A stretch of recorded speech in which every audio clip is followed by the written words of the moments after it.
ഞാൻ ജാതിയും മതമൊന്നും പറയുന്നില്ല, അല്ലാതെ ഒന്ന് ചിന്തിച്ചു നോക്കുക. ഈ കുംഭമേളയിൽ വിശ്വസിക്കാത്തവർ ഒരു വിഭാഗം ആളുകളാണല്ലോ, അവർ ഭാരതത്തിൽ ഇല്ലെന്ന് വിചാരിക്കുക. ഇതെന്ത് രാഷ്ട്രമായനെ? ഒരു മതരാഷ്ട്രമാവുമായിരുന്നു. ഇങ്ങനെ പറയാമോ എന്ന് എനിക്കറിയില്ല, എന്നാലും ഞാൻ പറയണം, കുറച്ചുകൂടെ വിശാലമായി പറയാം. ലോകത്തിലെ സകല ആളുകളെയും ഇവിടെ സ്വീകരിച്ച് അപ്പോൾ പറയാം എല്ലാവരും. ഇപ്പോൾ ചില ഒരു വാദം ഇപ്പോൾ വരുന്നുണ്ട് എല്ലാ സോഷ്യൽ മീഡിയ, നിങ്ങളും അങ്ങനെ പറയണ്ട, സനാതനക്കാരൊന്നും അങ്ങനെ പറയണ്ട, നിങ്ങളും ആഫ്രിക്കൻ. അതെ തന്നെ, ആഫ്രിക്കയിൽ നിന്ന് വന്നെങ്കിൽ ആദ്യം വന്നവരാണല്ലോ. ആദ്യം വന്നവർ പിന്നെ വന്നവരെ തല്ലിക്കൂടാന്നൊന്നുമില്ലല്ലോ. പിന്നെ വന്നവർക്ക് ചാൻസ് കൊടുക്കണമെന്നുണ്ടോ? അപ്പോൾ ആദ്യം വന്നവരാണ്, അവർ വേദം ഉണ്ടാക്കി സനാതന ധർമ്മം ഉണ്ടാക്കി ഇവിടെ കുറേ കാര്യങ്ങൾ ചെയ്തു. രണ്ടാമത് വന്നവരെ എന്ത് ചെയ്തു? പരമ്പ് പിരിച്ച് സ്വീകരിച്ചു രണ്ടാമത് വന്നവരെ. കൊടുങ്ങല്ലൂരിൽ ചേരമൻ പള്ളിക്ക് സ്ഥലം കൊടുത്തതും പള്ളി പണിയാൻ, അത് മുസ്ലിം പള്ളിയാണ്, പള്ളിക്ക് പണിയാനുള്ള തടി കൊടുത്തതും ആഭരണങ്ങൾ ഉപകരണങ്ങളെല്ലാം കൊടുത്തത് ഹിന്ദു ക്ഷേത്രം പണിയാൻ വെച്ചിരുന്നതാണ്. അതിനുശേഷം വേറെയും കൊടുത്തു, അത് പോട്ടെ, അത് തടി എന്നൊക്കെ പറയാം, വേറെയും കൊടുത്തു. ആ അറബികളായി വന്ന ആളുകൾ രാജാവിനെ കണ്ടിട്ട് പറഞ്ഞു, ഞങ്ങൾക്ക് കല്യാണം കഴിച്ചുകൊണ്ടുവരാൻ ഭാര്യമാരെ കിട്ടിയിട്ടില്ല, ഇവിടെ നിന്ന് കുറച്ച് ഹിന്ദു സ്ത്രീകളെ തരുമോ?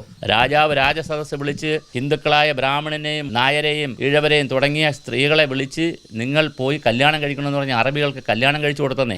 ആ ഭാരതത്തിൽ നിന്നിട്ടാണ് ഈ വർത്തമാനം പറയുന്നത്. അപ്പോൾ അതുകൊണ്ട് കുംഭമേളയുടെ നാടാണിത്. 144 വർഷങ്ങൾക്ക് ശേഷമാണ് ഇവിടെ കുംഭമേള നടക്കുന്നത്. ഇങ്ങനത്തെ കുംഭമേള അങ്ങനെ നടക്കുന്നത് ഇനി 144 വർഷം കഴിയണം. 12 വർഷത്തിലും 24 വർഷത്തിലും ഒരിക്കലും നടക്കും. പക്ഷേ ഇത് നടക്കും, മഹാകുംഭമേള 144 വർഷത്തിൽ ഒരിക്കലും നടക്കത്തുള്ളൂ.